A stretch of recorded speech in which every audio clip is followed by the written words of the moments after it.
Beaucoup pensaient que ce moment n'arriverait jamais. Les excuses de Salah Abdeslam, celui que tout désigne comme un acteur clé des pires attentats de notre histoire.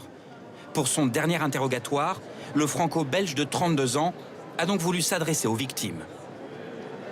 Je vous présente mes condoléances et mes excuses. Je sais qu'on a des divergences, mais je vous demande de me pardonner.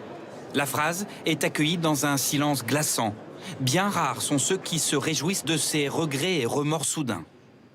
J'ai envie de croire à une forme de sincérité de sa part, je l'ai senti sincère. Ça peut quand même permettre d'apaiser certaines choses et je tiens à le remercier pour ces mots-là.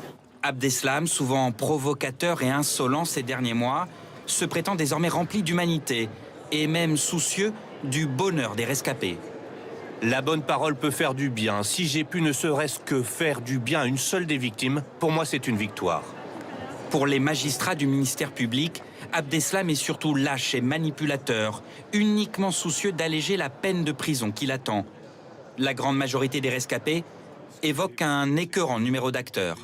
Et tant qu'il n'aura pas renoncé à cette idéologie-là, pour ma part, il sera complètement impossible de lui accorder le moindre pardon.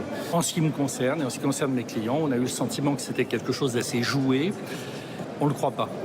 Nous, on pense que c'est un peu de poudre aux yeux et que le seul but, c'est de présenter la meilleure facette de lui-même. Dans son box blindé, le détenu le plus surveillé de France verse quelques larmes et jure de sa bonne foi. Lui qui, hier encore, narguait la cour, que vous me croyez ou pas, je m'en fiche en réalité.